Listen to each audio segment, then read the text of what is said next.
Y'all should know by now that I am on Team Let the Birth Rate Plummet to Hell. And I do watch numbers here in America, but I also watch what's going on globally.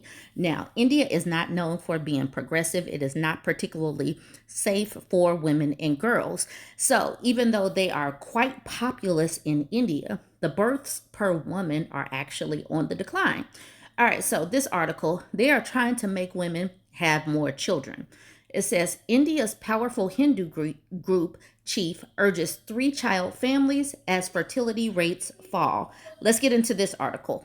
The head of India's powerful Hindu nationalist Rashtriya Swayamsevak Sangh, or RSS, said that Indian families must have three children each, warning about the long-term risk from the current trend of declining birth rates. At 1.46 billion, India is the most populous nation, but the total fertility rate has dropped to less than 2 children per woman, according to the UN's Population Fund's 2025 report, as economic growth gathers momentum.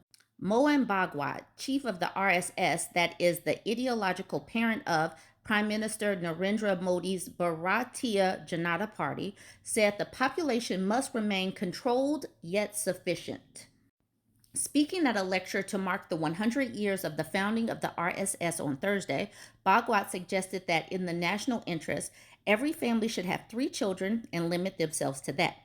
His call for larger families reflects anxiety among nationalist leaders and some regional politicians about long-term demographic stability, national capacity, and cultural identity. For years, hardline Hindu groups have pointed to higher birth rates among minority groups such as Muslims as a cause for concern, although data shows Indian Muslims are also having fewer children than in the past. Bhagwat, too, said birth rates were declining across religious groups. While the RSS officially describes itself as a cultural organization promoting Hindu values, it wields enormous influence through its vast network of affiliates and millions of grassroots volunteers. Many of Modi's senior ministers, including the Prime Minister himself, are longtime members of the RSS. Analysts say BJP's policy priorities, from cultural and education reform to citizenship laws, frequently echo positions championed by the RSS, making the organization one of the most powerful civil society groups in the world. Bhagwat rejected criticism that the RSS was opposed to Muslims, who make up about 14% of India's population, and the other minorities, saying the organization viewed all of them as Indians. Our ancestors and culture are the same. Worship practices may differ, but our identity is one. Changing religion does not change one's community. Mutual trust must be built on all sides. Muslims must overcome their fear that joining hands with others will erase their Islam. Still, what I see, men in charge trying to attempt to push the numbers by basically saying hunch for humanity, but still nothing about the conditions that women and children will be living in, because we know what goes on in India. We've seen enough news to know it is not safe there. Femicide, rape, all of that is there in India. And like I said early on, this place is not known for being extra progressive. We know it's not feministic or worried about women's rights or anything like that. So I will continue to say, let the birth rate plummet to hell. Right now, it sounds like they are having a cultural identity that is fighting itself, because religion tends to do that. It puts factions of people against factions of people. That's what religion does. And so these people in this particular country are no different. So that's India. Now let's talk about what's going on over in China. I have been talking about China for a while. They are in their find out season after all of the things that they have done, terminating girls all across the board. The one child rule, edifying men and boys over girls, has left their country jacked up because they had way more boys than girls. So all of these little princes didn't have any girls to marry or have babies with. And now 30, 40 years later, they are seeing how they have jacked up their whole country. Their birth rate is about one child per woman. But the thing is, the conditions to grow up and raise children in China are no better than India. And now China has overcome them as the most populous country. And the thing about China, their death rate has now outpaced their birth rate. Now, what is happening now? They are seeing the impact in the schools, they're seeing the impact in real estate, and the economy is about to start taking a hit. But let's talk about this article. It says China's population decline laid bare as Shanghai school enrolls only 22 pupils. So this is just one school in particular, but this is going to keep repeating itself.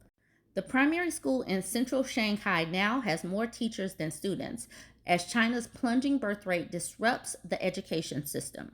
Sangkwao Primary School in the Pudong New Area now has more full-time staff than pupils, with 22 children and 23 teachers, despite being located in one of China's largest cities, according to enrollment data released on the local education authority's website.